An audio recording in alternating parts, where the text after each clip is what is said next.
ഇത്തരം വോട്ടുകൾ പോൾ ചെയ്യിപ്പിക്കില്ല എന്ന് CPM ജില്ലാ സെക്രട്ടറി പറഞ്ഞാൽ ആദ്യം അദ്ദേഹം തടയേണ്ട വോട്ട് LDF സ്ഥാനാർത്ഥിയുടെ വോട്ടും അദ്ദേഹത്തിൻ്റെ ഭാര്യയുടെ വോട്ടുമാണ്. LDF സ്ഥാനാർത്ഥിയുടെയും ഭാര്യയുടെയും വോട്ട് ഇവിടെ ഒരു ബൂത്തിൽ അവസാനമായി ചേർത്തിരിക്കുക. അദ്ദേഹം ഇവിടെ താമസമുള്ള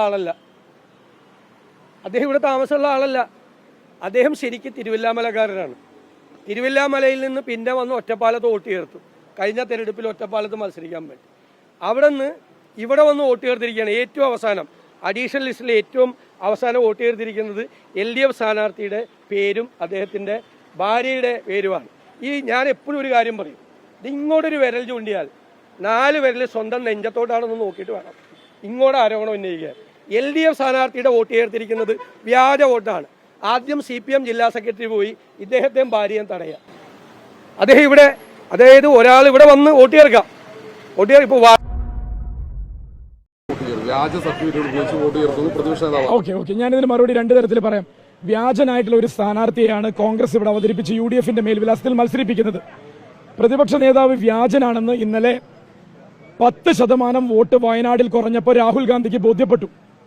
എന്ന് വെച്ച് കഴിഞ്ഞാൽ പ്രിയങ്ക ഗാന്ധി മത്സരിക്കുന്ന ഒരു തെരഞ്ഞെടുപ്പിൽ കാടിളക്കി പ്രചരണം നടത്തിയിട്ട് പോലും സ്വന്തം വോട്ടുകളെ ബൂത്തിലെത്തിക്കാൻ പരാജയപ്പെട്ടു പോയ ഇലക്ഷൻ മാനേജ്മെന്റിന്റെ അധിപനായിട്ടുള്ള മനുഷ്യന് സമനില നഷ്ടപ്പെടുമ്പോൾ അദ്ദേഹം വിളിച്ചു പറയുന്ന കാര്യങ്ങൾക്ക് ഞാൻ മറുപടി പറയേണ്ട ആവശ്യമില്ല.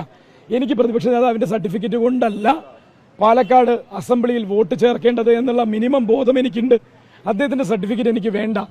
എൻ്റെ വീട് 27ാം വാർഡിലുള്ള കൃഷ്ണ എന്ന് പറയുന്ന വീട് 6.5 വർഷം മുന്നേ എൻ്റെ ഭാര്യയുടെ പേരിൽ ഞങ്ങൾ വാങ്ങിയ പ്രോപ്പർട്ടിയാണ്. കഴിഞ്ഞ 4 വർഷമായി അവിടെ എൻ്റെ ഭാര്യയുടെ സുഹൃത്തു കൂടിയായിട്ടുള്ള ജില്ലാ ആശുപത്രിയിലെ ഡോക്ടർ അവിടെ താമസിക്കുന്നുണ്ട്. ഞാൻ മുകളിലത്തെ നിലയിൽ താമസിക്കുന്ന ഒരാളാണ്. ഞങ്ങളുടെ വീട്ടിൽ ഞങ്ങൾ വോട്ട് ചേർക്കാൻ വീടിൻ്റെ കൈവശാവകാശം, മുനിസിപ്പാലിറ്റിയിലെ പൊസഷൻ സർട്ടിഫിക്കറ്റ്, ഗ്യാസ് കണക്ഷൻ, ഇതെല്ലാം ഉള്ള രേഖകൾ മുൻനിർത്തിക്കൊണ്ടാണത് ചേർത്തത്. ഇനി പ്രതിപക്ഷ നേതാവിൻ്റെ സർട്ടിഫിക്കറ്റും കൂടി വേണമായിരുന്നു ഇവിടെ വോട്ടർ പട്ടികയിൽ പേര് ചേർക്കാൻ എനിക്കറിയില്ല. എന്തായാലും പറവൂർ അങ്ങനെയാണോ വോട്ടർമാരുടെ പേര് ചേർക്കുന്നതെന്ന് എനിക്കറിയില്ല. പറവൂരിലെ വ്യാജന്മാരുടെ എണ്ണം 2026 പ്രതിപക്ഷ നേതാവിന് മനസ്സിലാവും. സ്വന്തം വ്യാജ സ്ഥാനാർത്ഥിയെ പാലക്കാട് തോൽപ്പിക്കുമ്പോൾ കയ്യിലുള്ള പ്രതിപക്ഷ നേതാവ് സ്ഥാനവും പോവും.